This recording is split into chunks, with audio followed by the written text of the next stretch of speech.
Question number 1 करते हैं work by energy का। A man carries a load on his head through a distance of 5 metre. ठीक है, एक पर्सन है और उसके सर पे एक लोड रखा हुआ है, कुछ मास होगा उसका, कुछ वेट होगा। ठीक है, और वो कितनी डिस्टेंस ट्रेवल करता है? 5 मीटर। ठीक है, 5 मीटर डिस्टेंस वो ट्रेवल करता है। ठीक है, the maximum amount of work is done when. Maximum amount of work कब होगा वो आपको बताएं। 4 केसेस दिए हैं आपको।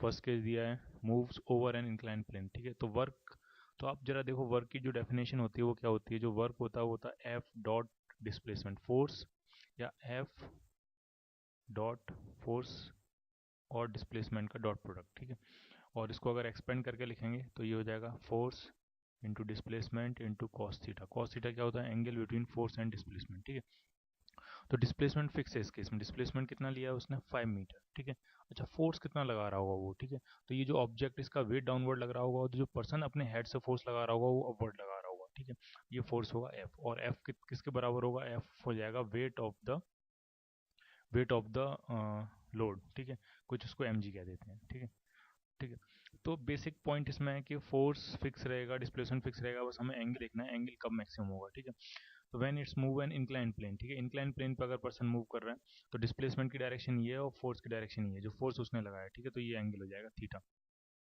फर्स्ट केस में। ठीक है, ये केस नंबर 1। ठीक है, अच्छा second case moves it over A horizontal surface. जब वो हॉरिजॉन्टल सरफेस पे मूव करेगा तो डिस्प्लेसमेंट इधर होगा, फोर्स इधर होगा, तब तो वर्क डन कितना हो जाएगा? 0। ठीक है, क्योंकि दोनों के बीच में एंगल कितना? 90 डिग्री। तो इस केस में वर्क डन कितना होगा? 0। ठीक है, lift it vertically upward. Vertically upward का मतलब अपवर्ड डायरेक्शन में। ठीक है, तो डिस्प्लेसमेंट भी अपवर्ड डायरेक्शन में, फोर्स भी जो लगाया उसने वो भी कहाँ है? अपवर्ड डायरेक्शन में। तो इस केस में एंगल थीटा क्या है? 0। और जब एंगल थीटा 0 होता है तो कॉस थीटा मैक्सिमम होता है 1, यानी उस केस में वर्क डन क्या हो जाएगा आपका? मैक्सिमम। ठीक है, तो आंसर क्या हो जाएगा आपका? Third part. Clear? Second question बहुत ही आसान है। एक ऑब्जेक्ट मूव करता है distance 10 meter along a straight line और under the action of force 5 newton. ठीक है, तो डिस्टेंस जो ट्रेवल कर रहा है एस, वो दिया आपको 10 मीटर। जो फोर्स लगाया है उसने, जो force under the action of force वो है 5 न्यूटन, और वर्क डन जो दिया वो दिया 25 जूल। तो पूछा है angle which the force makes with the direction of motion. ठीक है, एंगल आपको निकालना है फोर्स और डिस्प्लेसमेंट के बीच में कितना होगा। तो बहुत आसान है, वर्क डन क्या होता है? एफ डॉट एस या एफ एस कॉस थीटा। ठीक है, आपको सारी वैल्यूज पता है, आपको बस कॉस थीटा फाइंड करना है यहाँ से। तो कॉस थीटा यहाँ से कितना आ जाने वाला है?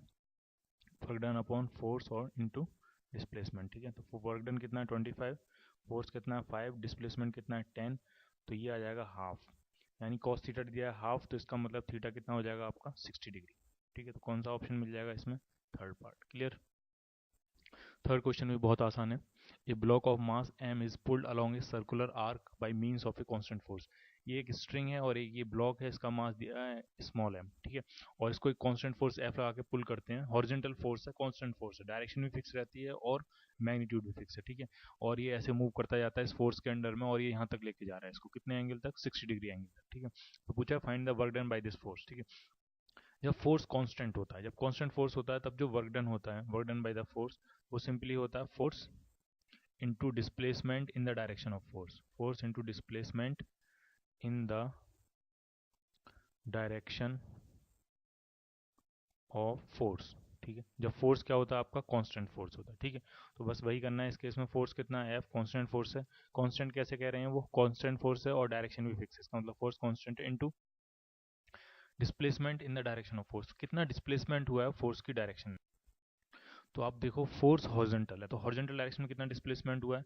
तो ये है जी डिस्प्लेसमेंट जो हॉरिजॉन्टल डायरेक्शन में हुआ है, ये जो लाइन मैंने बनाई है। ठीक है, ये है displacement in the direction of force. ठीक है, पहले पार्टिकल इस लाइन पे था, अब पार्टिकल इस लाइन पे पहुंच गया, तो ये हॉरिजॉन्टल डिस्प्लेसमेंट है, और ये क्या है? इसका वर्टिकल डिस्प्लेसमेंट। ठीक है, तो हॉरिजॉन्टल डिस्प्लेसमेंट कितना है? तो आर, ये है आर, ये एंगल 60, तो ये हो जाएगा r sine 60, and r into sine 60। Sine 60 कितना होता है? √3/2। तो ये कौन सा ऑप्शन मिल जाएगा आपको?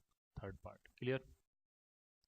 फोर्थ क्वेश्चन बहुत ही आसान है। एक पार्टिकल डिस्प्लेस हो रहा है from position 2i minus j plus k meter to another position 3i plus 2j minus 2k under the action of force something, कोई फोर्स दिया आपको। ठीक है, तो ये कांस्टेंट फोर्स है, क्योंकि ये कांस्टेंट वेक्टर है, इसका मैग्नीट्यूड फिक्स होगा, इसकी डायरेक्शन फिक्स है, तो कांस्टेंट फोर्स है।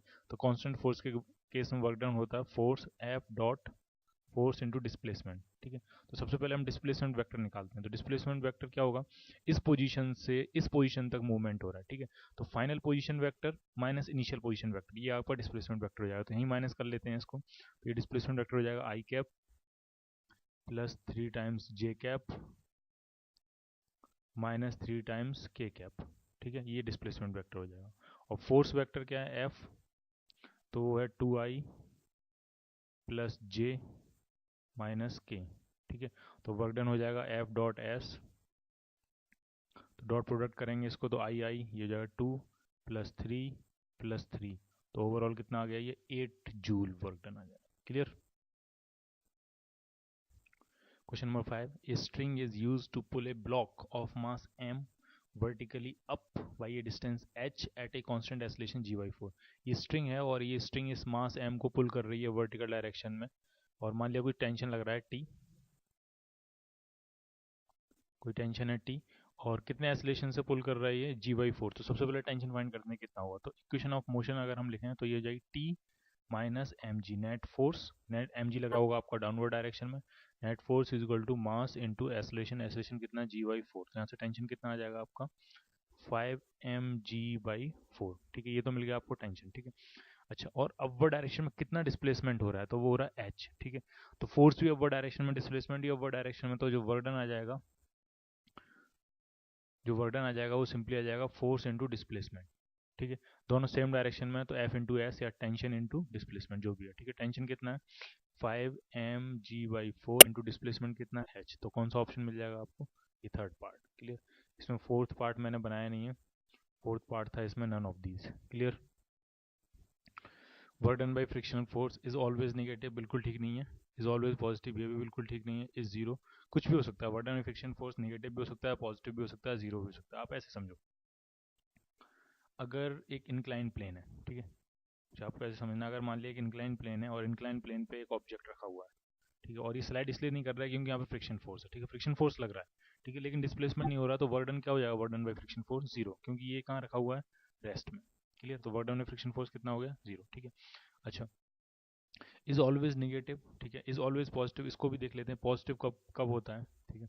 तो मान लिया एक ब्लॉक रखा है और इसके ऊपर एक और ब्लॉक रखा हुआ है, ठीक है, और इस ब्लॉक को हम स्लोली आगे खींच रहे हैं, ठीक है, आगे इसको मूव करा रहे हैं धीमे धीमे, और इसके साथ ये इस पे स्लिप नहीं कर रहा है, ये भी आगे मूव करता जा रहा है, इस जो बॉटम में ब्लॉक है उसके साथ वो भी ऊपर मूव करता जा रहा है, ठीक है।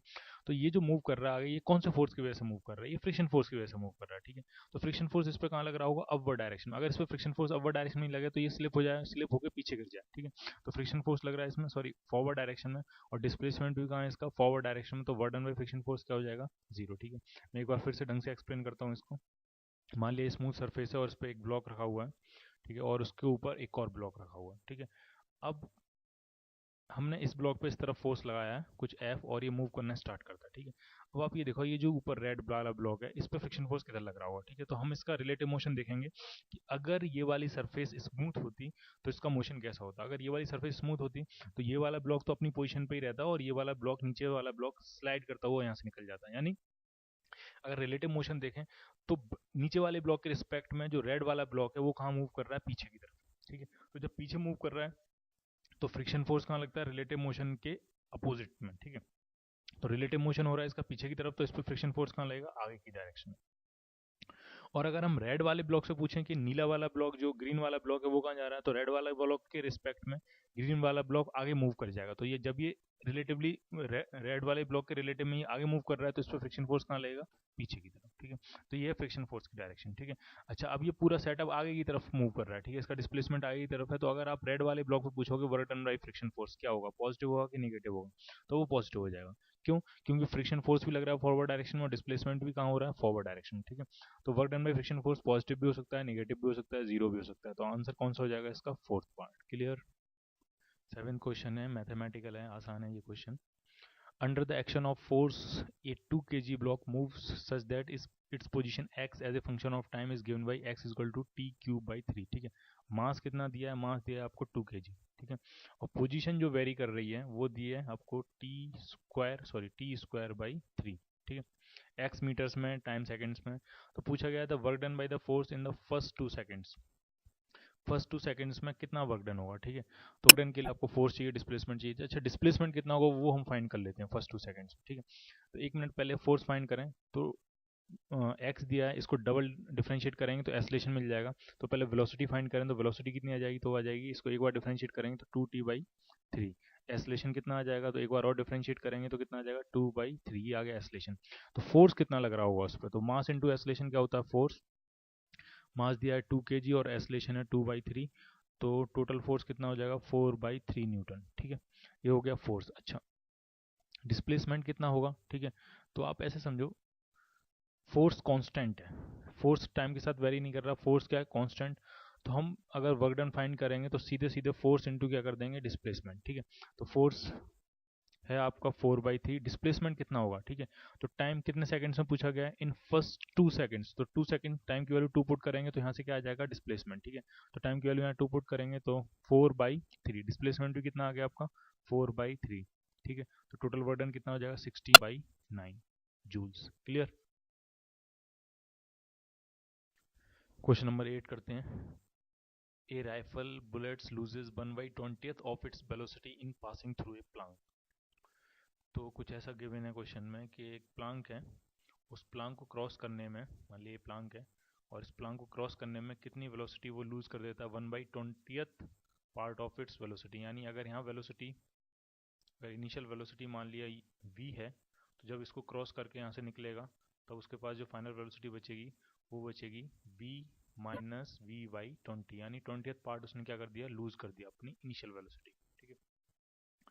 assuming that Planck exert a constant retarding force, क्योंकि जब प्लांक में से पास करेगा तो प्लांक रिटार्डेशन प्रोड्यूस करेगा, तो वो कांस्टेंट रिटार्डिंग फोर्स प्रोड्यूस कर रहा है। तो पूछा है the least number of such planks required to stop the bullet is, ठीक है। मिनिमम कितने हमें प्लांक्स चाहिए ताकि ब्लड, ताकि ये जो बुलेट है उसको हम कंप्लीटली रोक सकें, ठीक है।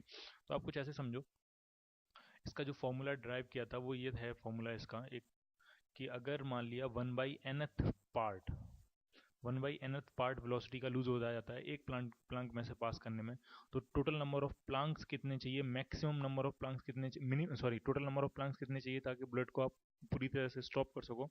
तो वो जो वैल्यू आती है वो आती है आपकी n² / 2n−1, ठीक है। इसको प्रूव कर सकते हैं और इसको आपको याद भी रखना है एकदम, ठीक है, ऑब्जेक्टिव के लिए, ठीक है। मैं फिर से रिपीट कर रहा हूँ, अगर 1/nth पार्ट अपनी स्पीड का कोई बुलेट या कोई भी चीज लूज कर देती है एक प्लांक में से पास होने के लिए, तो number of planks to stop that bullet is x = n² / 2n−1, ठीक है। तो अगर हम इस केस में देखें तो n की वैल्यू कितनी है, तो n की वैल्यू है 20, ठीक है, क्योंकि 1/20th पार्ट उसने लूज किया, तो n की वैल्यू कितनी है, 20, ठीक है। तो n की वैल्यू अगर हम 20 पुट करेंगे तो नंबर ऑफ प्लांक्स कितने आ जाएंगे to completely stop the bullet, तो 20 का स्क्वायर 400 अपॉन 20 टू जा 40, 40 - 1 39, ठीक है। तो 39 से जब आप इसको करोगे तो ये 10 पॉइंट समथिंग कुछ आंसर मिलेगा आपको। 10 पॉइंट समथिंग का मतलब हुआ 10 प्लांक्स में तो वो पास कर जाएगी और 11th प्लांक में जाके वो रुक जाएगी, ठीक है। तो टोटल नंबर ऑफ प्लांक्स कितने चाहिए उसको रोकने के लिए, तो चाहिए 11 प्लांक्स, ठीक है। पूछा जाएगा कितने प्लांक्स में से बुलेट क्रॉस कर जाएगी, तो कितने प्लांक में से क्रॉस कर जाएगी, तो वो 10 प्लांक्स में से बुलेट क्रॉस कर जाएगी। क्लियर। तो उसका आंसर हो जाएगा फर्स्ट पार्ट। आपको ये फॉर्मूला एकदम ध्यान रखना है, ठीक है। मैं फिर से रिपीट कर रहा हूँ, 1/nth पार्ट उसने अपनी स्पीड का लूज किया, तो मैक्सिमम नंबर ऑफ प्लांक्स, तो आपको फाइंड करना है number of planks to stop the bullet completely is x = n² / 2n−1। Question number 9 करते हैं। For a particle moving under the action of a variable force, एक particle move कर रहा है, उस पर एक वेरिएबल फोर्स लग रहा है। वेरिएबल फोर्स मतलब वो अपनी डायरेक्शन या मैग्नीट्यूड दोनों चेंज कर सकता है वो। Kinetic energy versus position graph given है आपको इसमें, ठीक है। ये काइनेटिक एनर्जी है वाई एक्सिस पे और एक्स एक्सिस पे क्या है, पोजीशन, ठीक है। तो पूछा गया है कि ये 4 पॉइंट्स दिए हैं, उनके बारे में आपको बताना है, ठीक है। तो first point A, at a particle is decelerating, ठीक है। जैसा कि आपको पॉइंट ए पे दिख रहा है, ए पे जो है वो काइनेटिक एनर्जी बढ़ती जा रही है, ठीक है। काइनेटिक एनर्जी बढ़ती जा रही है, इसका मतलब पार्टिकल क्या कर रहा होगा, एक्सलरेट कर रहा होगा, क्योंकि स्पीड तभी बढ़ती है जब पार्टिकल क्या करता है, एक्सलरेट करता है, ठीक है। तो इसका मतलब फर्स्ट ऑप्शन रॉन्ग है आपका, ठीक है। सेकंड ऑप्शन देखो, एट पार्टिकल बी पे काइनेटिक एनर्जी कांस्टेंट है, चाहे एक मोमेंट के लिए ही है चाहे एक पोजीशन के लिए है, लेकिन उस पर्टिकुलर पॉइंट पर काइनेटिक एनर्जी कांस्टेंट है, ना बढ़ रही है ना घट रही है, ठीक है। Kinetic rate of change of kinetic energy constant है काइनेटिक एनर्जी, इसका मतलब उस मोमेंट पे फोर्स क्या होगा, जीरो, तो एक्सलेशन भी क्या होगा, जीरो, तो ये भी गलत है, ठीक है। At particle C, at at C particle has maximum velocity, बिल्कुल ही गलत है। सी पे तो मिनिमम वेलोसिटी है, काइनेटिक एनर्जी जब मिनिमम है तो स्पीड भी मिनिमम होगी उसकी, ठीक है। At D particle has maximum acceleration, ये बिल्कुल ठीक हो सकता है, क्योंकि काइनेटिक एनर्जी यहाँ पे बहुत तेजी से बढ़ रही है, स्लोप बहुत ज़्यादा है यहाँ पे, ठीक है। इतनी स्लोप ए पे भी नहीं जितनी स्लोप डी पे, एकदम से स्टीप जा रहा है ग्राफ, ठीक है। तो काइनेटिक एनर्जी बहुत तेजी से बढ़ रही है, इसका मतलब एक्सेलरेशन वहाँ क्या होगा, मैक्सिमम। तो कौन सा ऑप्शन हो जाएगा आपका, फोर्थ पार्ट। क्वेश्चन नंबर 10 करते हैं, ये भी आसान क्वेश्चन है। ए पार्टिकल ऑफ मास 0.1 kg, ठीक है, मास कितना दिया आपको 0.1 kg, subjected to a force which varies with distance as shown, ठीक है। फोर्स वर्सेस डिस्टेंस का आपको ग्राफ दिया, फोर्स डिस्टेंस के साथ ऐसे वेरी कर रहा है, ठीक है। पहले फोर्स बढ़ रहा है, फिर फोर्स कांस्टेंट रह रहा है, फिर फोर्स डिक्रीज होकर फाइनली कितना हो गया, जीरो, ठीक है। तो पूछा जा रहा है इसमें, अगर जर्नी स्टार्ट करता है पार्टिकल अपना at x is equal to zero से, then its velocity at x is equal to 12 meter, जब वो x is equal to 12 meter पहुंच जाएगा तो उसके पास कितनी वेलोसिटी होगी, ये आपको फाइंड करना है, ठीक है। तो इसमें हम वर्क एनर्जी थ्योरम लगाएंगे। वर्क एनर्जी थ्योरम क्या कहती है, वर्क डन जो होता है, work done by all the forces is equal to change in kinetic energy. Change in kinetic energy means final kinetic energy minus initial kinetic energy, ठीक है। और स्टार्ट कर रहा है मोशन अपना x इक्वल टू जीरो से, इसका मतलब इनिशियल काइनेटिक एनर्जी कितनी हो जाएगी, जीरो, ठीक है। तो वर्क डन सिंपली कितना हो गया, फाइनल काइनेटिक एनर्जी के बराबर, ठीक है, यानी हाफ एम वी स्क्वायर में देता हूँ, ये v आपको फाइंड करना है। तो पहले वर्क डन देखते हैं कितना होगा, ठीक है। तो फोर्स वर्सेस डिस्प्लेसमेंट ग्राफ दिया है आपको, तो इस ग्राफ का जो एरिया अंडर कर्व होगा वही क्या देगा आपको, डिस्प्लेसमेंट, क्योंकि वर्क डन क्या होता है, integration F dot D x या डी एस, ठीक है। और यही क्या है, यही है area under F versus x graph, ठीक है। तो वो हो जाएगा हाफ एम वी स्क्वायर, ये एरिया कितना होगा, तो ये ट्राइंगल प्लस एक रेक्टेंगल प्लस एक ट्राइंगल सब कुछ ऐड करेंगे एरिया, ठीक है। तो आ जाएगा ये हाफ, ट्राइंगल का बेस कितना है 4, हाइट कितनी है 10, और ऐसे एक ट्राइंगल नहीं है, ऐसे दो ट्राइंगल हैं, प्लस एक रेक्टेंगल है, रेक्टेंगल का बेस भी कितना है 4 और हाइट कितनी है 10, ठीक है। तो ये बन गया आपका 40 40 80 जूल वर्क डन किया है। हाफ एम कितना दिया है 0.1 और इंटू वी स्क्वायर, ठीक है। तो इसको सॉल्व कर रहे हैं थोड़ा, तो वी स्क्वायर कितना आ जाएगा, ये 82 जब 160 और 0.1 है तो ये 1600, यानी स्पीड कितनी बनेगी after moving x is equal to 12 metres, तो वो बन गई 40 मीटर्स पर सेकेंड, यानी कौन सा ऑप्शन ठीक होगा आपका, फोर्थ पार्ट। क्लियर।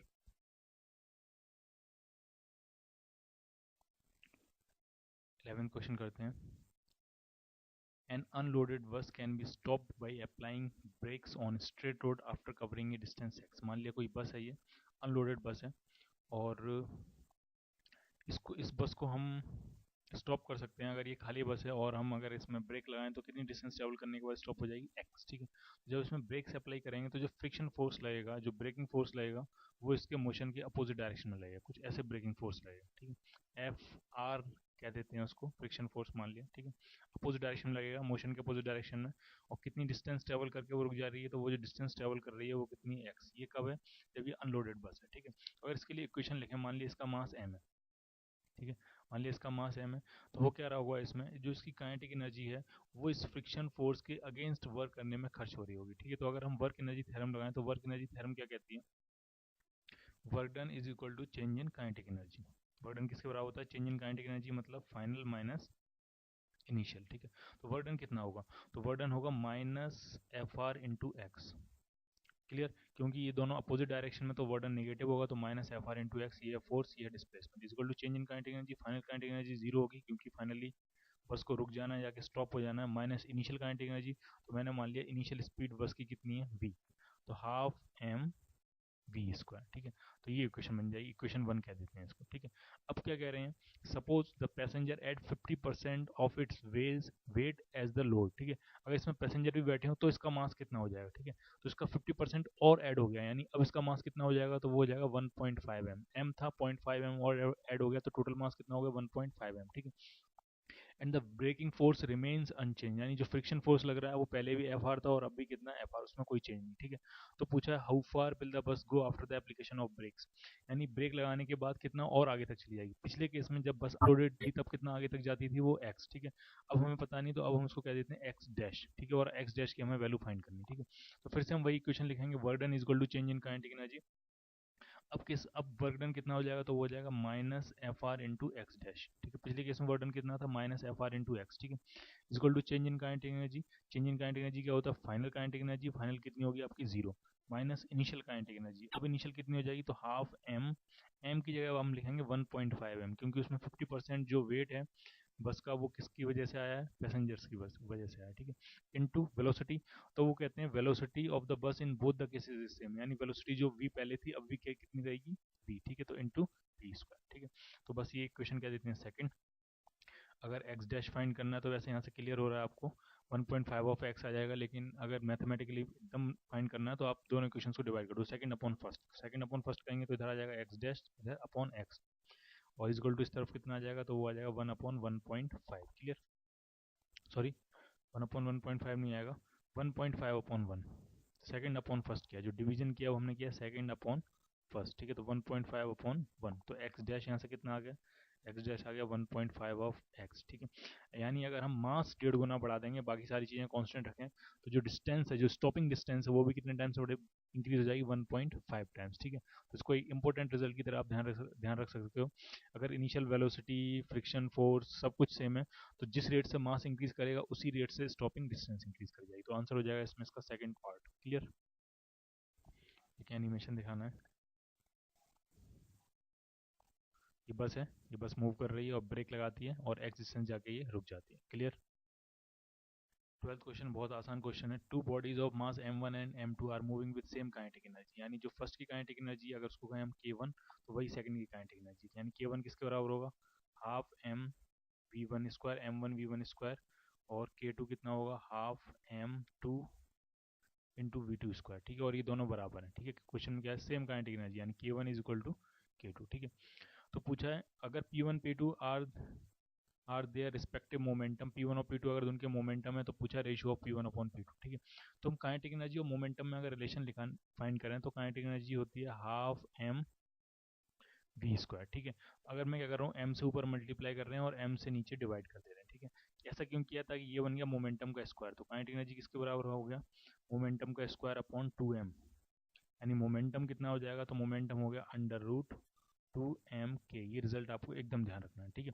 तो फर्स्ट ब्लॉक का जो मोमेंटम होगा, फर्स्ट बॉडी का जो मोमेंटम होगा P1, वो हो जाएगा अंडर रूट 2m1, और काइनेटिक एनर्जी फर्स्ट की k1, और सेकंड का जो मोमेंटम होगा P2, वो हो जाएगा under root 2m2 into k2, ये रिजल्ट भी आपको ध्यान रखना है मोमेंटम और काइनेटिक एनर्जी में। और दोनों का रेशियो पूछा है P1 अपॉन P2, तो यहाँ से क्लियर है कितना आ जाने वाला है, ये 2 कैंसिल हो जाएगा, k1 k2 भी कैंसिल हो जाएगा, क्योंकि दोनों की काइनेटिक एनर्जी क्या है, सेम, तो ये आंसर आ जाएगा आपका under root of m1 upon m2, clear. तो ये कौन सा ऑप्शन मैच कर जाएगा, under root third part, clear. A particle moves along x axis from x equal to 0 to x equal to 5, particle movement कर रहा है कहाँ से, x इक्वल टू 0 से लेकर x इक्वल टू 5 तक, ठीक है। और फोर्स क्या लग रहा है उस पर, तो फोर्स दिया है 7 minus 2x plus 3x square, ये फोर्स लग रहा है, वेरिएबल फोर्स है एक। तो वर्डन पूछा, तो वेरिएबल फोर्स का जो वर्डन होता है वो सिंपल फॉर्मूला आता है इंटीग्रेशन f डॉट ds। अब इस केस में x के अलॉन्ग मूवमेंट है तो f डॉट dx, ठीक है, और लिमिट x इक्वल टू 0 से लेकर 5 तक, ठीक है, क्लियर। तो बस अब इसको इंडिकेट कर देना, लिमिट्स पुट कर देनी है, काफ़ी आसान क्वेश्चन है ये। 7 minus 2x plus 3x square और इंटू डी एक्स के रिस्पेक्ट में इंडिकेट करके लिमिट पुट करेंगे तो आपको आंसर मिल जाएगा। तो जो आंसर आएगा वो आएगा 135 यूनिट्स, जो भी इसकी यूनिट्स होंगी, क्लियर। क्वेश्चन नंबर 14 करते हैं, ये अच्छा क्वेश्चन है। इसमें एक फोर्स लग रहा है, ये फोर्स दिया है, force is equal to 3i cap plus 4j newton, ठीक है, इतना फोर्स लग रहा है। Act on a particle moving in x y plane, एक पार्टिकल पे लग रहा है वो एक्स वाई प्लेन में मूव कर रहा है। Starting from origin the particle first goes along x axis, जो मूवमेंट है वो कैसा है, स्टार्टिंग कहाँ से होती है, ओरिजिन से, पहले कहाँ जाता है वो एक्स एक्सिस के अलोंग, कहाँ तक 4,0 तक, उसके बाद वो मूव करता है वाई एक्सिस के अलोंग, वाई एक्सिस के पैरेलल 4,3 तक। तो पूछा टोटल वर्डन कितना होगा, ठीक है। तो इस क्वेश्चन को दो पार्ट्स में करते हैं, पहले ओ से लेकर ए तक, फिर ए से लेकर बी तक, दो नाम दे दे रहे हैं, ठीक है। तो ओ से लेकर ए तक का वर्डन फाइंड करते हैं, उसको W1 कह देते हैं, कितना होगा वो, ठीक है। तो डिस्प्लेसमेंट है एक्स एक्सिस के अलोंग, ठीक है। तो वर्क डन फोर्स का वही कंपोनेंट करेगा जो एक्स एक्सिस के अलोंग होगा, जो वाई एक्सिस के अलोंग होगा फोर्स का कंपोनेंट, उस कंपोनेंट में और डिस्प्लेसमेंट में 90 डिग्री का एंगल है तो वहाँ वर्क डन कितना हो जाएगा 0, ठीक है। तो सिर्फ कौन सा कंपोनेंट वर्क करेगा ओ से लेकर ए तक के मूवमेंट में 3i कैप, ठीक है। तो 4 से 3, डिस्प्लेसमेंट कितना है 4, तो ये कितने यूनिट हो गया वर्क डन 12 जूल, ठीक है, पॉजिटिव, क्योंकि जिधर फोर्स लग रहा है उसी डायरेक्शन में क्या डिस्प्लेसमेंट। अब हम बात करते हैं ए से लेकर बी तक के मूवमेंट की और इसका वर्डन कहते हैं W2। तो जब ए से लेकर बी तक का मूवमेंट देखेंगे तो मूवमेंट है वाई एक्सिस के अलोंग, तो फोर्स का वही कंपोनेंट वर्क करेगा जो वाई एक्सिस के अलोंग होगा, ठीक है। वाई एक्सिस के अलोंग कौन सा है 4j कैप, तो फोर्स है 4 और डिस्प्लेसमेंट कितना है आपका 3, वर्डन हो गया इसमें 12 जूल। तो टोटल वर्डन भी कितना आ जाएगा आपका 12 + 12 यानी 24 जूल्स। क्लियर। आप इस क्वेश्चन को ऐसे भी कर सकते हो, सिंस ये कांस्टेंट फोर्स है, कांस्टेंट फोर्स के केस में जो वर्क डन होता है, सॉरी, कांस्टेंट फोर्स के केस में जो वर्क डन होता है वो होता है F डॉट डिस्प्लेसमेंट, ठीक है। अच्छा फोर्स कितना है, तो फोर्स है 3i + 4j कैप, ठीक है। अच्छा डिस्प्लेसमेंट कितना है, ओवरऑल टोटल डिस्प्लेसमेंट, तो डिस्प्लेसमेंट अगर आप देखो तो इनिशियल है 0,0 से फाइनली कहाँ पहुंच रहा है 4,3 तक, ठीक है। तो डिस्प्लेसमेंट हो जाएगा 4i कैप + 3j कैप, ये डिस्प्लेसमेंट वेक्टर है, ठीक है। तो बस डॉट प्रोडक्ट करते हैं, आंसर मिल जाएगा 3 4 12 + 4 3 12, तो ये कितना आ गया आंसर 24 जूल्स। क्लियर, ऐसे भी कर सकते हैं इसको। क्वेश्चन नंबर 15 करते हैं, अच्छा क्वेश्चन है ये। Stone of mass 1 kg is tied with a string and it is rolled in a vertical circle of radius 1 metre, ठीक है। तो क्या एक स्टोन है, इसका मास दिया 1 kg और इसको घुमाया जा रहा है एक सर्कुलर रेडियस 1 मीटर में, ठीक है, वर्टिकल सर्किल है ये। और कुछ ऐसे गिवन है, if the tension at the highest point is 14 Newton, highest point पे उसके जो स्ट्रिंग के अंदर टेंशन है वो टेंशन दिया आपको 14 न्यूटन, ठीक है। तो पूछा है then find the velocity at its lowest point, तो ये जब ये घूम के अपने लोएस्ट पॉइंट पे आएगा इस पॉइंट पे, तो उसके पास क्या वेलोसिटी होगी, ठीक है, क्या क्या स्पीड होगी ये आपको फाइंड करनी है, ठीक है। तो इसको नाम दे देते हैं u, आपको मान लिया u फाइंड करना है, ठीक है। तो सबसे पहले देखते हैं इसके हाईएस्ट पॉइंट पे क्या वेलोसिटी है, ठीक है। तो अगर मैंने माना हाईएस्ट पॉइंट पे वेलोसिटी v है, अगर माना हाईएस्ट पॉइंट पे वेलोसिटी v है तो इस पे फोर्सेस क्या क्या लग रहे होंगे, तो इस बॉल के रिस्पेक्ट में एक तो बाहर की तरफ फोर्स लग रहा होगा सेंट्रीफ्यूगल फोर्स mv²/r, ठीक है, mv²/r बाहर की तरफ लग रहा होगा, टेंशन नीचे की तरफ लग रहा है और mg भी नीचे की तरफ लग रहा होगा, ठीक है। तो अगर हम इक्वेशन बनाए तो इक्वेशन ये बनेगी आपकी mv²/r किसके बराबर हो जाएगा, ये टेंशन प्लस mg के बराबर। ये इक्वेशन किसके रिस्पेक्ट में बनाई गई है, ये इक्वेशन बनाई गई है with respect to stone, stone के ऊपर बैठ के इक्वेशन बनाई गई, हमारा ऑब्जर्वर कहाँ है स्टोन के ऊपर है, ठीक है। तो स्टोन के रिस्पेक्ट में बनाई गई है, ठीक है। तो mv²/r फोर्स सेंट्रीफ्यूगल फोर्स लगेगा बाहर की तरफ, नीचे की तरफ लग रहा है टेंशन प्लस mg, ठीक है। तो टेंशन कितना है, टेंशन है 14 न्यूटन, तो यहाँ से हम v फाइंड कर सकते हैं, v कितना होगा आपका, ठीक है। तो अगर v फाइंड करें तो m की वैल्यू है 1 kg, रेडियस v है 1, तो v², टेंशन है आपके पास 14 न्यूटन प्लस मास है 1 kg, g की वैल्यू मान लेते हैं 10, तो ये 10 + 14 ये हो जाएगा 24, ठीक है। तो v² कितना आ गया यहाँ से 24 मीटर्स पर सेकेंड, स्क्वायर मीटर स्क्वायर पर सेकंड स्क्वायर, अगर यूनिट देखेंगे तो v² की यूनिट आएगी, तो मीटर स्क्वायर पर सेकंड स्क्वायर, ठीक है। तो v नहीं फाइंड करते हैं, v² से ही काम चलेगा क्योंकि आगे हमें v² की जरूरत पड़ेगी, तो इसको कह देते हैं इक्वेशन नंबर 1। अब पूछा ये गया है कि लोएस्ट पॉइंट पर वेलोसिटी क्या होगी, ठीक है। तो अब हम पॉइंट 1 से इस हाईएस्ट पॉइंट से इसको कह देते हैं पॉइंट ए से लेकर ये लोएस्ट पॉइंट बी तक के लिए इक्वेशन लगाते हैं, ठीक है। तो अगर हम एनर्जी की इक्वेशन लगाएं, वर्क एनर्जी की, तो जो वर्क डन होगा वही किसके बराबर हो जाएगा, चेंज इन काइनेटिक एनर्जी के बराबर। Change in kinetic energy means final kinetic energy minus initial kinetic energy, ठीक है। अब यहाँ पे कौन कौन से फोर्स वर्क करेंगे, क्या टेंशन वर्क करेगा, बिल्कुल नहीं करेगा वर्क,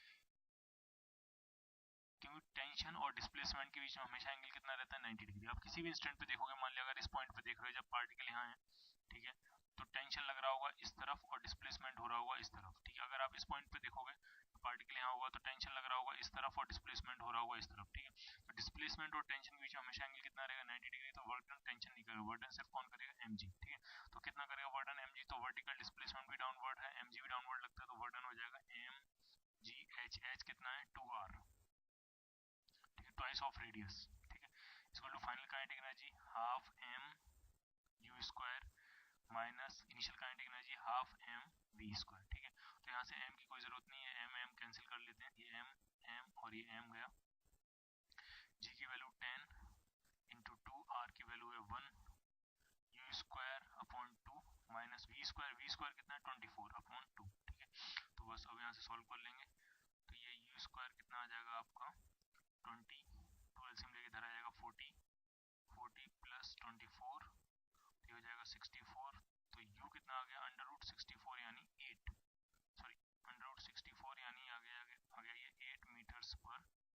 यानी इसके लोएस्ट पॉइंट पर कितनी स्पीड होगी 8 मीटर्स पर second, fourth part. Clear. Question number 16 theoretical question है। Total work done on a particle is equal to change in kinetic energy. ये वर्क एनर्जी थ्योरम का, वर्क एनर्जी थ्योरम की statement है ये। This is applicable always only in conservative forces are acting on it, only in inertial frame, only when pseudo forces are absent. तो इस चार में select करना है। तो ये जो स्टेटमेंट होता है वर्क एनर्जी थ्योरम, ये हमेशा ट्रू होती है प्रोवाइडेड कि अगर फ्रेम आपका नॉन इनर्शियल है, ठीक है, फ्रेम आपका नॉन इनर्शियल है, तो हम क्या फोर्स और लगाएंगे उसमें, एक सूडो फोर्स लगाएंगे, और हम क्या और कंसीडर करेंगे, work done bye pseudo force. ठीक है, कंजर्वेटिव का कोई लेना देना नहीं है, जो फ्रिक्शन फोर्स होता है उसके लिए भी ये वर्क एनर्जी थ्योरम ट्रू होती है। तो ये तो वैसे ही गलत हो गया। Not only in inertial frame, कोई जरूरी नहीं हम इसको नॉन इनर्शियल फ्रेम में भी लगा सकते हैं, लेकिन प्रोवाइडेड कि आप कौन सा फोर्स और कंसीडर करोगे, work done bye pseudo force भी हम कंसीडर करेंगे। ठीक है, तो ये भी गलत है। Only when pseudo force is absent, ये भी नहीं। ठीक है, तो ये आंसर क्या होगा इसका, first part always. Question number 17 में ये थ्योरेटिकल क्वेश्चन है। Potential energy is defined only in conservative fields. बिल्कुल ठीक है, पोटेंशियल एनर्जी सिर्फ तभी डिफाइंड होती है जब फोर्स फील्ड कैसा होता है, कंजर्वेटिव होता है। ठीक है, क्लियर। अगर फोर्स फील्ड कंजर्वेटिव नहीं होगा तो पोटेंशियल एनर्जी डिफाइंड नहीं होती। जैसे कि फ्रिक्शन फोर्स कंजर्वेटिव नहीं होता, इसीलिए कोई फ्रिक्शन पोटेंशियल जैसी कोई चीज नहीं होती। लेकिन gravitational force, electrostatic force, spring force, ये सारे कंजर्वेटिव फोर्स होते हैं, इसलिए इन सब की पोटेंशियल एनर्जी डिफाइंड होती है। ठीक है, ग्रेविटेशनल पोटेंशियल एनर्जी हमने सुना है, इलेक्ट्रोस्टैटिक पोटेंशियल एनर्जी सुना है, स्प्रिंग पोटेंशियल एनर्जी सुना है। ठीक है, तो पोटेंशियल एनर्जी सिर्फ उन्हीं फोर्सेस के लिए, उन्हीं फील्ड्स के लिए डिफाइंड है जो कि कैसे फील्ड है, कंजर्वेटिव फोर्स फील्ड है। क्लियर, फर्स्ट ऑप्शन बिल्कुल ठीक है। Second option, potential energy is defined as the negative of work done by conservative force. नहीं, negative of the work done by conservative force होता है, वो होता है चेंज इन पोटेंशियल एनर्जी। ठीक है, पोटेंशियल एनर्जी को डिफाइन नहीं किया गया है वैसे। ठीक है, तो सेकंड गलत है ये। As the negative work done by external force, कोई मतलब नहीं है इनका। ये भी चेंज इन पोटेंशियल एनर्जी है, पोटेंशियल एनर्जी नहीं है। ऑल ऑफ दीज ये भी नहीं होगा। ठीक है, तो कौन सा ऑप्शन होगा इसमें, सिर्फ फर्स्ट पार्ट। ठीक है, पोटेंशियल एनर्जी को, पोटेंशियल एनर्जी जो डिफाइंड होती है वो सिर्फ किनके लिए होती है, only for conservative force fields. ठीक है, लेकिन जो चेंज इन पोटेंशियल एनर्जी होता है वो किसके बराबर होता है, वो होता है negative of work done by conservative forces. Clear. Stick of mass m and length l is pivoted at one end and then displaced through an angle theta. The increase in potential energy पूछा गया। ठीक है, ये पहले ऐसे vertical थी और ये अब डिस्प्लेस कर दी गई है, कितने एंगल से डिस्प्लेस कर दी गई है, थीटा से। तो पूछा है कि इंक्रीज इन पोटेंशियल एनर्जी। ठीक है, तो हम बेसिकली फाइंड करेंगे इसमें increase in potential energy find करने के लिए हम इसमें जो यूज करेंगे वो centre of mass concept use करेंगे। ठीक है, तो मान लीजिए जब रॉड यहाँ थी वर्टिकल थी, तो मान लीजिए ये था इसका सेंटर ऑफ मास। अब रॉड रोटेट कर गई तो उसका सेंटर ऑफ मास कुछ ऊपर मूव कर गया होगा, कितना ऊपर मूव कर गया होगा ये हमें फाइंड करना है। ठीक है, तो अब ऐसे समझो, मान लिया पहले रॉड वर्टिकल थी, ऐसे थी, अब रॉड कहीं ऐसे हो गई है। ठीक है, तो हम ये फाइंड करने की कोशिश कर रहे हैं कि सेंटर ऑफ मास कितना शिफ्ट कर गया। ठीक है, तो मान लिया पहले आपका सेंटर मास यहाँ था, कितनी हाइट पे होगा यहाँ से, तो वो अगर टोटल हाइट रॉड की लेंथ की, टोटल रॉड की लेंथ है वो एल है, तो ये जो लेंथ होगी वो हो जाएगी l/2। ठीक है, अब सेंटर ऑफ मास ये ऊपर पहुंच गया। ठीक है, और ये कितना एंगल घूम गया, थीटा। तो पूछेंगे कितना ऊपर शिफ्ट हो गया, तो अगर हम यहाँ से लाइन ड्रॉ करेंगे तो इतना ये ऊपर शिफ्ट हो जाएगा, इस लेंथ के बराबर। ये जो हाइट है इसके बराबर ये ऊपर शिफ्ट हो गया। ठीक, कितना ऊपर शिफ्ट हो गया, अब जरा ढंग से देखो, ये यहाँ से लेकर यहाँ तक की लेंथ कितनी होगी, l/2। ठीक है, और ये एंगल थीटा है, तो ये जो लेंथ होगी, इतनी लेंथ ये हो जाएगी l/2 cos थीटा। जो मैंने शेडेड की, जो मैंने जिगजैग बनाई है, लेंथ होगी l/2 cos थीटा। तो हाइट कितनी ट्रेवल करेगी, कितनी हाइट इंक्रीज होगी, तो वो होगी l/2 minus l/2 cos theta. Rod का जो सेंटर ऑफ मास है वो इतना ऊपर चला गया, तो बस इंक्रीज इन पोटेंशियल एनर्जी तो mgh होता है, तो mgh की जगह क्या लिखेंगे, l/2 कॉमन लेके 1 माइनस cos थीटा। ये हो गया आपका इंक्रीज इन पोटेंशियल एनर्जी। कौन सा आंसर मिल जाएगा, ये first part. Clear. Question number 19 काफी आसान है। दो स्प्रिंग है और दोनों का जो फोर्स कांस्टेंट है वो दिया है। पहले का फोर्स कांस्टेंट दिया है k1, दूसरे का फोर्स कांस्टेंट दिया है k2, और k1 is greater than k2। Each spring is extended by same force F। दोनों स्प्रिंग को एक्सटेंड करने के लिए कितना फोर्स लगाया गया, सेम फोर्स F। ठीक है, तो पहली स्प्रिंग में कितना एक्सटेंशन आएगा, ठीक है, तो फोर्स इक्वल टू हो जाएगा k1 इंटू x1। तो पहली स्प्रिंग का जो एक्सटेंशन होगा x1 वो हो जाएगा आपका F/k1। सेकंड स्प्रिंग का जो एक्सटेंशन होगा x2 वो हो जाएगा, सेम फोर्स लगाया गया दोनों स्प्रिंग्स में, तो ये हो जाएगा F/k2। तो पूछा है if there elastic potential energy are E1 and E2 then the ratio of E1/E2। तो E1 कितना होगा, तो E1 हो जाएगा half k1 into x1 square, और E2 कितना हो जाएगा, E2 हो जाएगा half k2 into x2 square. Elastic potential energy of the spring, और इनका आपसे पूछा गया है रेशियो कितना होगा। तो हम रेशियो फाइंड करते हैं E1/E2, तो हाफ हाफ कैंसिल हो जाएगा, तो ये आ जाएगा k1 x1 square upon k2 x2 square. ठीक है,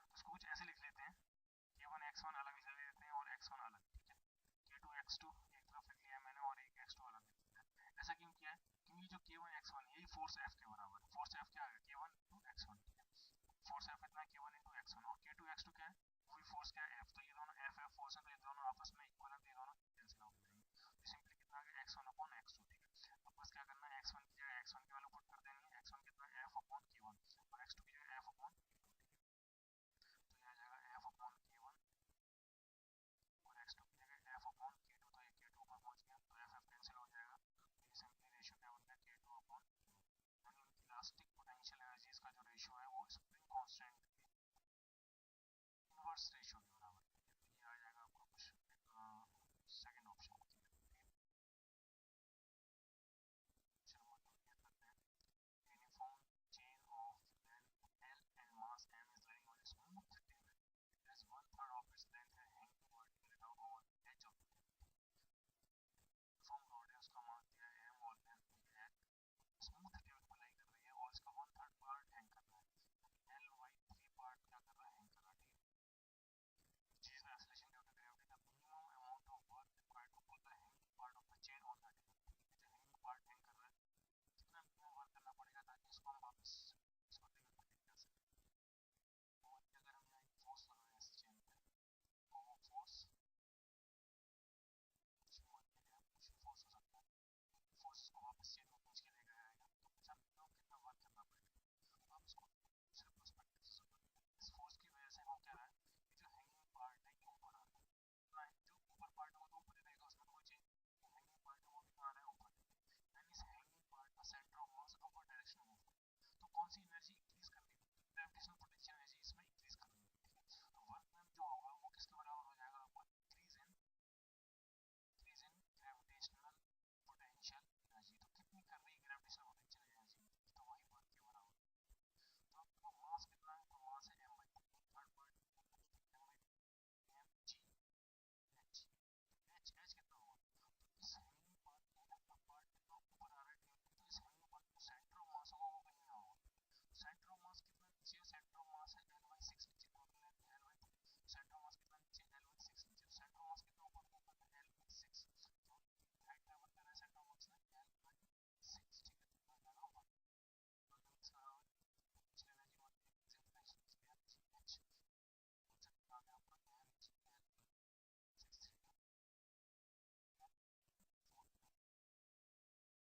क्वेश्चन नंबर 21 करते हैं। A particle is moving along a vertical circle of radius R. ये जो सर्किल है वर्टिकल सर्किल, इसकी रेडियस कितनी दी आर और इसमें मूव कर रहा है वो। What will be the velocity of particle at P what will be the velocity of P पर पार्टिकल की क्या वेलोसिटी होगी वो आपको फाइंड करना है। एज्यूमिंग क्रिटिकल कंडीशन एट सी, और हमें कुछ ऐसे मान के चलना है कि सी पे क्रिटिकल कंडीशन का मतलब just vertical circular motion complete हो पा रहा है। इसका मतलब सी पे कितनी स्पीड होगी? तो जो सी पे स्पीड होगी वो होगी अंडर रूट जी आर, ठीक है। सी पे स्पीड होगी अंडर रूट जी आर, और पूछा गया पी पे स्पीड कितनी होगी, ठीक है। तो पी से लेकर सी तक के मोशन में हो क्या रहा है? पार्टिकल की पोटेंशियल एनर्जी इंक्रीज कर रही है और काइनेटिक एनर्जी डिक्रीज कर रही है, ठीक है। तो इक्वेशन हम बनाएंगे इंक्रीज इन पोटेंशियल एनर्जी, या ऐसे लिखेंगे हम डिक्रीज इन काइनेटिक एनर्जी। जितनी काइनेटिक एनर्जी डिक्रीज कर जाएगी उतनी पोटेंशियल एनर्जी इंक्रीज कर जाएगी, equal to increase in potential energy, ठीक है। पोटेंशियल एनर्जी में इंक्रीज किसके बराबर हो जाएगा? काइनेटिक एनर्जी में डिक्रीज के बराबर, ठीक है। तो देखते हैं काइनेटिक एनर्जी में कितना डिक्रीज हो रहा है, ठीक है। तो डिक्रीज का मतलब इनिशियल माइनस फाइनल, यानी इनिशियल पी पे कितनी स्पीड है तो वो हम कुछ मान लेते हैं। पी पे स्पीड कितनी है? वी, ठीक है। तो हाफ एम वी स्क्वायर, ये वी हमें फाइंड करना है, माइनस इनिशियल माइनस फाइनल कितनी हो जाएगी? तो हाफ एम वी स्क्वायर यानी जी इंटू आर, ठीक है। ये हो जाएगा decrease in kinetic energy is equal to increase in potential energy. तो पोटेंशियल एनर्जी कितना इंक्रीज कर रही है? तो अगर इसी पॉइंट को हम रेफरेंस बना लें, इसी पॉइंट को अगर हम रेफरेंस बनाए तो कितना पोटेंशियल एनर्जी इंक्रीज कर गई? तो एम जी एच, एच कितना है? तो आप देखो ये टोटल लेंथ है आर, ये वाली लेंथ जो यहाँ से लेकर यहाँ तक है वो है आर कॉस 60, ठीक है। ये आर है, ये एंगल 60 है, तो ये आर कॉस 60, तो कितना इंक्रीज कर गया? तो ये जो हाइट होगी वो होगी आर माइनस आर कॉस 60, ठीक है। ये हो जाएगा आर माइनस आर कॉस 60, ठीक है। तो बस अब इसको सॉल्व कर लेते हैं। एम एम और एम कैंसिल, ठीक है। इस 2 और 2 से कैंसिल करके यहाँ पे 2 ले आते हैं, तो इधर आ गया v square minus g R is equal to 2 g R, common ले लिया, माइनस कॉस 60, cos 60 होता है हाफ, तो 1 माइनस हाफ करेंगे तो कितना बचेगा, हाफ। 2 से 2 कैंसिल, यानी वी स्क्वायर कितना हो गया, 2gr।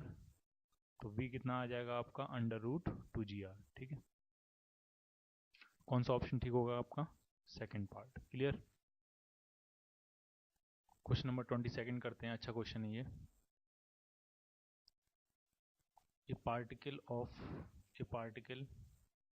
particle of mass m attached to a end of a string is released from the horizontal position.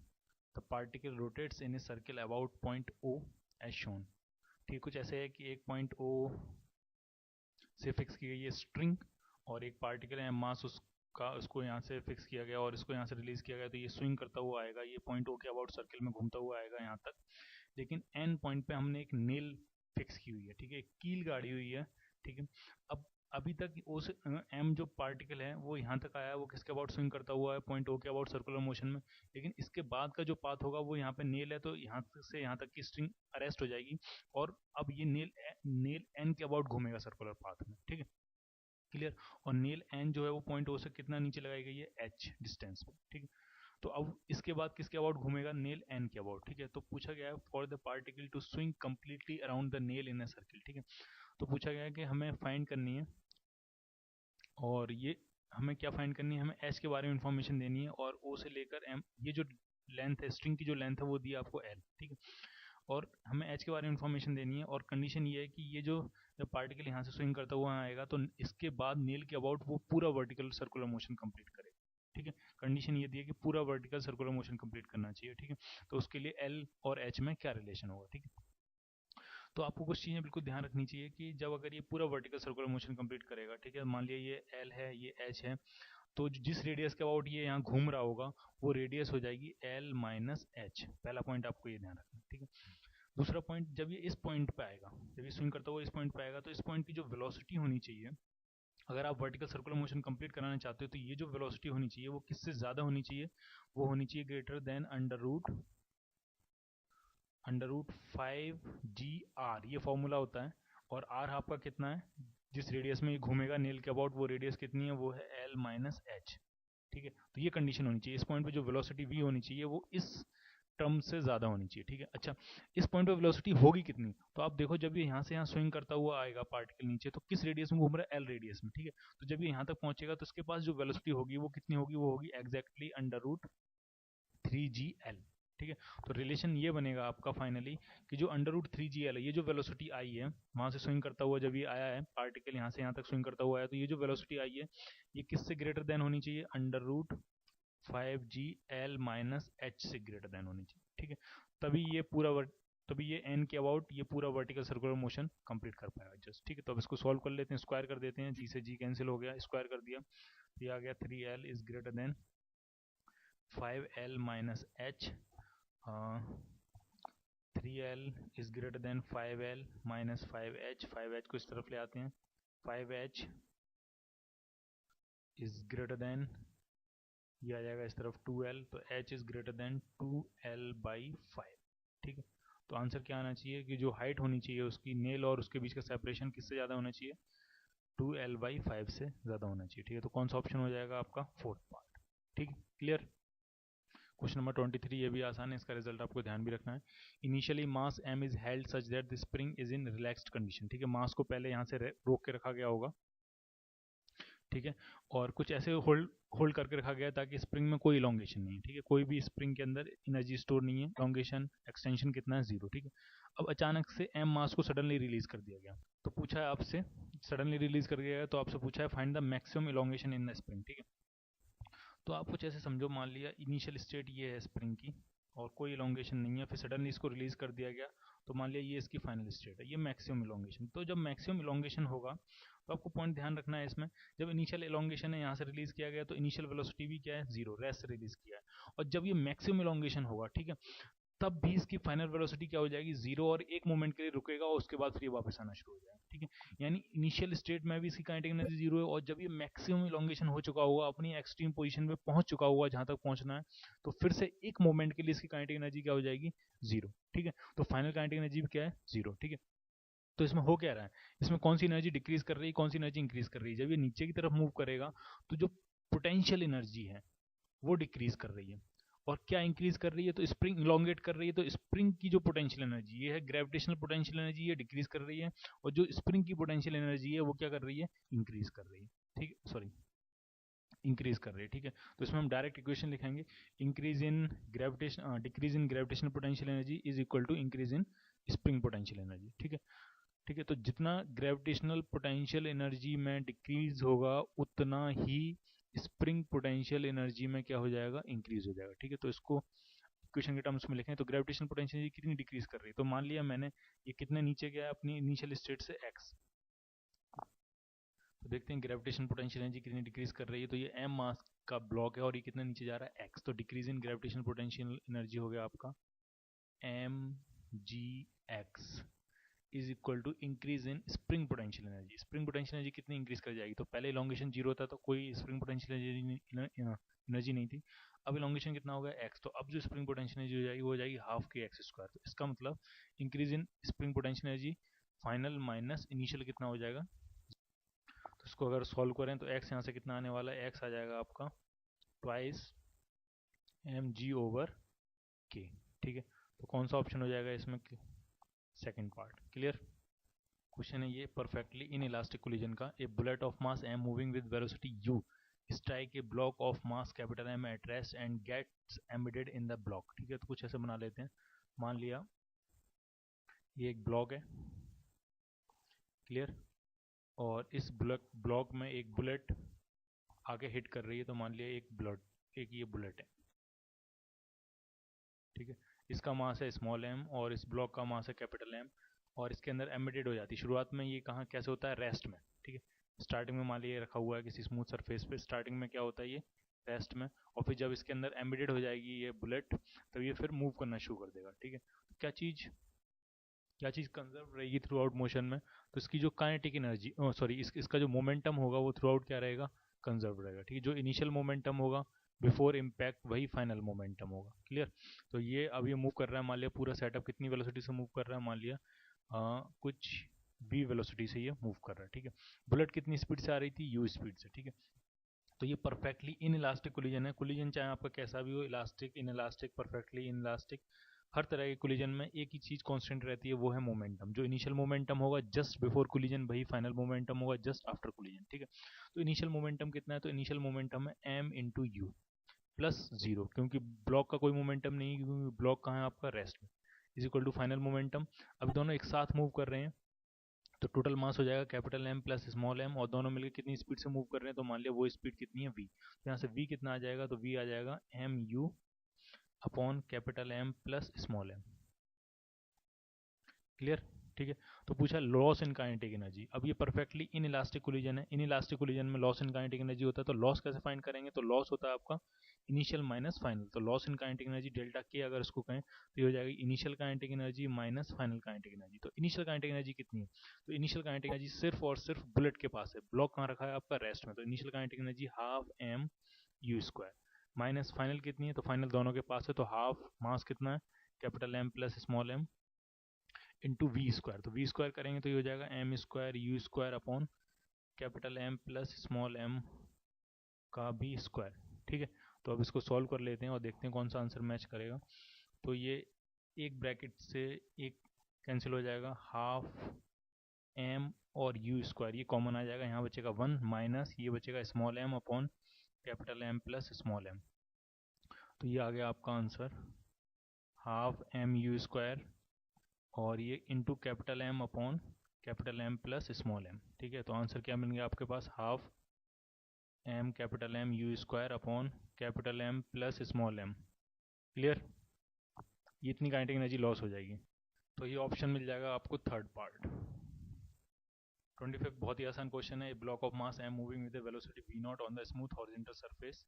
एक स्मूथ हॉरिजॉन्टल सरफेस, इसमें एक ब्लॉक है, इसका मास m और कितनी स्पीड से मूव कर रहा है? v नॉट से। ठीक है, ये हिट करता है कि स्प्रिंग को जाके, स्प्रिंग कांस्टेंट उसका k दिया है, पूछा मैक्सिमम कंप्रेशन कितना होगा। तो इसमें हो क्या रहा है, जब इसको हिट करेगा और कंप्रेस करना शुरू करेगा तो इसकी काइनेटिक एनर्जी धीमे धीमे डिक्रीज होती जाएगी और इसकी पोटेंशियल एनर्जी बढ़ती जाएगी। और मैक्सिमम कंप्रेशन तब होगा जब इसकी पूरी काइनेटिक एनर्जी इसकी पूरी पोटेंशियल एनर्जी में कन्वर्ट हो जाएगी। ठीक है, तो बस डायरेक्ट इक्वेशन लिखते हैं, उसकी काइनेटिक एनर्जी कितनी है, half M v naught square, और ये पूरी काइनेटिक एनर्जी किस में कन्वर्ट हो जाएगी, उसकी पोटेंशियल एनर्जी में, यानी हाफ के एक्स स्क्वायर। ठीक है, तो बस आपको एक्स फाइंड करना है, तो एक्स कितना आ जाएगा यहाँ से, एक्स हाफ हाफ कैंसिल कर देते हैं, तो एक्स आ जाएगा एम अपॉन के का under root into v naught. ठीक है, तो ये कौन सा ऑप्शन हो जाएगा आपका, second part. Clear. Question number 26 करते हैं, ये भी क्वेश्चन आसान है। A car of mass M has an engine which can deliver power P. ठीक है, एक इंजन है वो कितनी पावर डिलीवर कर सकता है, पी। ठीक है, the minimum time in which car can be accelerated from rest to speed V. ठीक है, पूछा कितना टाइम होगा, कितना मिनिमम टाइम में कार को एसलेट कर सकते हैं, जीरो से लेकर कितनी स्पीड तक, बी तक। ठीक है, तो पावर वो कितनी डिलीवर कर सकता है, पी, और मान लिया टी टाइम तक ये प्रोसीजर हुआ है, तो टी टाइम में कितनी एनर्जी वो डिलीवर कर देगा, तो एनर्जी जो होती है वो होती है पावर इनटू टाइम। ठीक है, तो पी इंटू टी इतनी एनर्जी डिलीवर कर देगा, और ये पूरी एनर्जी उसकी काइनेटिक एनर्जी को अगर इंक्रीज करने में यूज कर ली जाए तो वो मिनिमम टाइम होगा। ठीक है, तो काइनेटिक एनर्जी तो ये होगी energy release by the engine, energy release by the engine, और यही किसके बराबर हो जाएगा, इंक्रीज इन काइनेटिक एनर्जी, क्योंकि कार का जो इंजन है वो जो एनर्जी देता है वो क्या क्या बढ़ाती है, काइनेटिक एनर्जी। ठीक है, तो half final minus half M v square minus initial यानी जीरो। ठीक है, तो टी पूछा है तो टी कितना आ जाएगा आपका, M v square over 2p। ठीक है, तो कौन सा ऑप्शन मिल जाएगा आपको, first part. Clear. Question number 27 करते हैं, from a waterfall water is pouring down at a rate of 100 kg per second. Water कितनी स्पीड से गिर रहा है, तो जो मास है पर सेकंड जो मास गिर रहा है वो दिया 100 kg पर सेकंड, एक सेकंड में 100 kg मास गिर जाता है। ठीक है, on the blades of a turbine if the height of the fall is 100 metre, कितनी हाइट से गिर रहा है, तो वो हाइट दी आपको 100 मीटर। क्लियर। तो पूछा गया है आपसे इसमें, the power deliver to the turbine is approximately equal to, कितनी पावर डिलीवर करेगा। ठीक है, तो एक सेकंड में जितना एनर्जी वो लॉस करेगा, जितनी एनर्जी होगी वही, उसी को हम क्या कहते हैं, पावर। ठीक है, एनर्जी पर सेकंड ही क्या होती है, पावर। ठीक है, तो एक सेकंड में कितनी एनर्जी वो डिलीवर कर देगा। ठीक है, तो एक सेकंड में कितनी एनर्जी में चेंज आएगा, तो वो देखते हैं कितनी पोटेंशियल, क्योंकि हो क्या रहा है इसमें, जो वाटर ऊपर से गिर रहा है तो जो वाटर की पोटेंशियल एनर्जी है वही किस में कन्वर्ट हो जाएगी, टर्बाइन को, वही टर्बाइन को घुमाने में यूज होगी। ठीक है, तो कितनी पोटेंशियल एनर्जी एक सेकंड में आएगी, तो वो होगा एम जी एच। पर सेकंड में मास कितना गिर रहा है, 100 kg, कितनी जी, जी मान लिया 10, और एच कितनी हाइट से गिर रहा है, 100 मीटर हाइट से, तो एक सेकंड में कितनी पोटेंशियल एनर्जी यूज कर रहे हैं ये, तो 10⁵। ठीक है, इतनी एनर्जी पर सेकंड यूज कर रहे हैं, तो ये वही सारी टर्बाइन को मिल जाएगी, तो इसको हम लिख सकते हैं 10⁵ को लिख सकते हैं हम 100 किलो वाट। ठीक है, इतनी पोटेंशियल एनर्जी पर सेकंड यूज हो रही है, तो इतनी पावर यानी 100 किलो वाट। तो ये कौन सा ऑप्शन मिल जाएगा आपको, फर्स्ट पार्ट। क्वेश्चन नंबर 28 करते हैं, इसको ढंग से करेंगे। A bullet of mass small M. ठीक है, एक बुलेट है, मान लीजिए ये बुलेट है और इसका मास कितना दिया आपको, small M, moving with velocity v, और कितनी वेलोसिटी से मूव कर रही है, तो वो दिए velocity v. Strike a suspended wooden block of mass capital M, किसको हिट करती है, ये सस्पेंडेड वुडन ब्लॉक है और इसका मास कितना है, कैपिटल है। If the block raise to height H, ठीक है, हिट होने के बाद ये इसमें हिट करने के बाद इसी में एम्बेडेड हो जाएगी। ठीक है, तो और फिर ये स्विंग करता हुआ ऊपर मूव करेगा, तो कितनी हाइट तक चला जाता है ये स्विंग करता हुआ, तो वो जो हाइट दी है, तो वो हाइट दी आपको एच, कितनी हाइट तक राइज कर जाता है ब्लॉक विद बुलेट हिट होने के बाद, हाइट एच तक। ठीक है, तो पूछा जा रहा है find the initial velocity of the bullet will be, यानी वी के बारे में आपको इन्फॉर्मेशन देनी। ठीक है, तो इसमें दो चीजें होंगी, पहला तो कोलिजन है, परफेक्टली इनइलास्टिक कोलिजन है, तो इसमें कंजर्वेशन ऑफ मोमेंटम लगाएंगे, और उसके बाद फिर काइनेटिक एनर्जी और पोटेंशियल एनर्जी में कुछ होगा वो देखेंगे। ठीक है, तो कंजर्वेशन ऑफ मोमेंटम पहले लगाते हैं, तो पहले वेलोसिटी फाइंड करते हैं। तो इनिशियल मोमेंटम कितना है, M into v plus zero, क्योंकि वुडन ब्लॉक रेस्ट में, और फाइनल मोमेंटम कितना है, capital M plus small M, क्योंकि उसके अंदर सस्पेंडेड हो जाएगी वो, और इनटू इसको कह देते हैं यू। ठीक है, तो यू कितना आ जाएगा, small M v upon capital M plus small M. ठीक है, तो ये हो जाए, ये है, ये जो स्पीड यू है वो है आपकी वुडन ब्लॉक की विद बुलेट स्पीड कितनी होगी। ठीक है, तो वो दिया आपको यू। ठीक है, और यू स्पीड से कितनी हाइट तक राइज कर रहा है, एच, तो पोटेंशियल एनर्जी डिक्रीज करेगी, काइनेटिक एनर्जी इंक्रीज करेगी, तो इंक्रीज इन काइनेटिक एनर्जी यानी M plus M g H, ये इंक्रीज इन काइनेटिक एनर्जी है, वही किसका हो जाएगा, डिक्रीज इन, सॉरी, ये है इंक्रीज इन पोटेंशियल एनर्जी। ठीक है, पोटेंशियल एनर्जी कितनी इंक्रीज कर रही है, M plus M g H. ठीक है, इतनी पोटेंशियल एनर्जी इंक्रीज कर जाएगी, और वो पोटेंशियल एनर्जी आई कहाँ से है, काइनेटिक एनर्जी से, तो वही हो जाएगा डिक्रीज इन काइनेटिक एनर्जी, यानी half capital M plus small M into u square. ठीक है, तो capital M plus small M cancel हो गया, तो 2gh कितना आ गया आपके पास, यू स्क्वायर के बराबर, यानी यू स्क्वायर कितना है, M square v square upon capital M plus small M का स्क्वायर। हमें वी फाइंड करना है, तो वी यहाँ से आ जाएगा आपका